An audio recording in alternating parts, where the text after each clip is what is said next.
department as well. Socceroo, Anthony Caceres. There's no shortage. And a great chance, of course, they're here to support their team. But it's a great chance to measure themselves. And also hope to be well positioned for finals football. Arthur Dillis, Melbourne Victory head coach as well.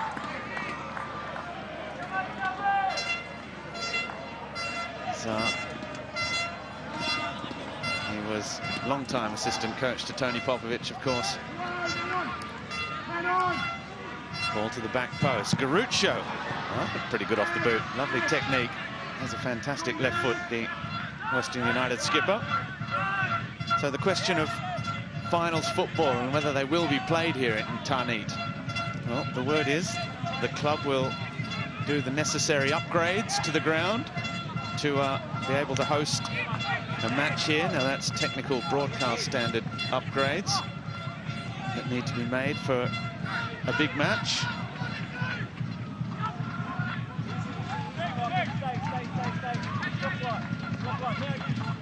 And there's, of course, if they are playing Melbourne Victory or Melbourne City, then the match will be played at AAMI Park. That's because Victoria Police have already, in conjunction with APL, made that precedent this season. Both home matches against fellow Melbourne clubs were played at AAMI Park.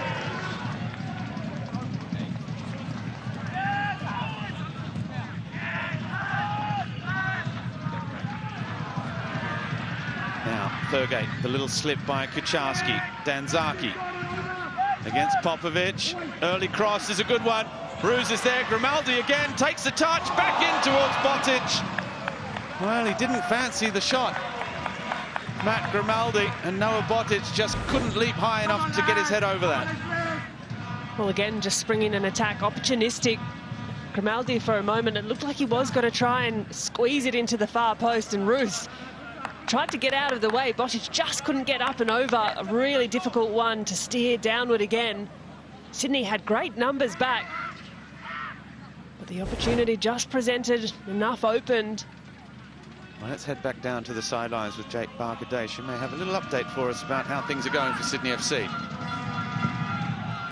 Yeah, guys, so just touching on Sydney FC, Grace mentioned it on the call, the 3-5-2 change. I mean, the ladder's really calling upon Sydney FC to be more aggressive here in this game. The 3-5-2 setups really allowed the likes of Segicic and Douglas Costa to be making those number 10 roles and being the creative players that they are. Douglas Costa, since he's been in the league, probably his passing range is his most notable aspect that he's got of his game that can split the needle of every defence. And Segicic just here on the left-hand side is really trying to get those forward runs in behind James Donachie and Imai. As soon as Joel King or Courtney Perkins have some time on the ball, they're looking to release him. So I think with the game opening up towards the end of the game, those two players are going to be the real key for Sydney FC to get them back in the game. Thank you, Jake. Yes, they have been looking enterprising when they can find a little bit of space on the ball. Here's Caceres now with Lolly. Low cross, cleared by Imai. Sydney FC get it back and keep it in play. Caceres. Caceres into the area now, still going. Such a difficult player to dispossess, but his ball overhit to the back post and out of play.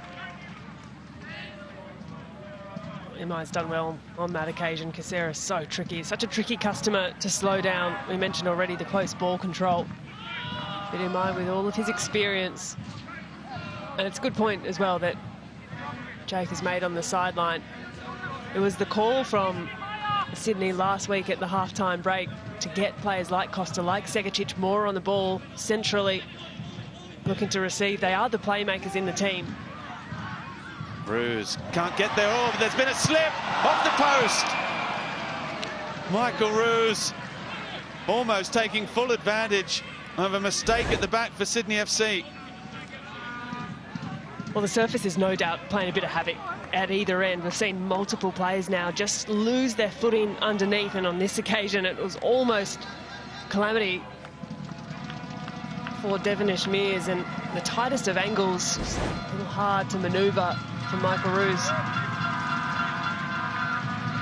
We saw Segicic slipping and sliding, Caceres as well. Perhaps Sydney FC just need the longer studs.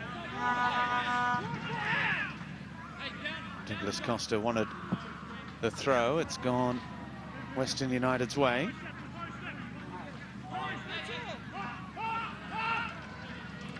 Dylan Leonard, the teenager, what a breakout season it's been for him. Sutton, straight up the middle. Botic getting his head on that, but it'll be comfortable for Ryan Grant. Here's Popovic now. Kamijo, crowded out, but helped out by his captain. Ryan Grant now. Douglas all the way back. Sydney trying to play their way back into this contest. They've steadied the ship. They have forced their way back to more or less 50-50 possession-wise. That's a good ball for Douglas. In space down that right-hand side against Garuccio. Well defended. Out of play, throw for Sydney.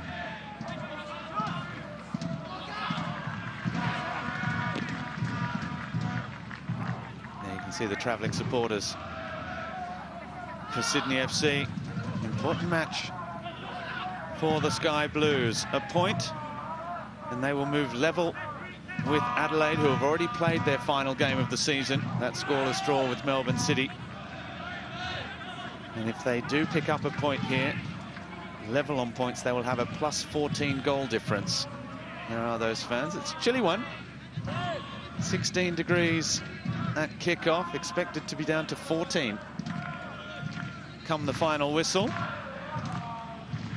But it's not raining, at least, which it has been more or less everywhere else, including in Gosford. It put paid to the women's elimination final today. Well, perfect conditions for football, really. Crisp night, not too much in the way of wind. Really just the surface so far, which is rather flawless, but a little slippery underfoot. Of course, it's the Western United women that playing up against Adelaide this afternoon as well in the other women's elimination, that one underway.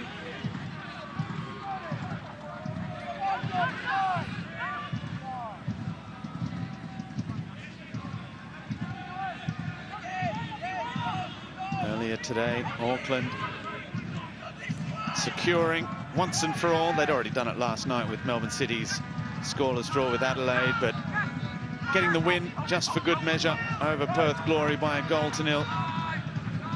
And lifting the Premier's plate in front of their fans in their inaugural season.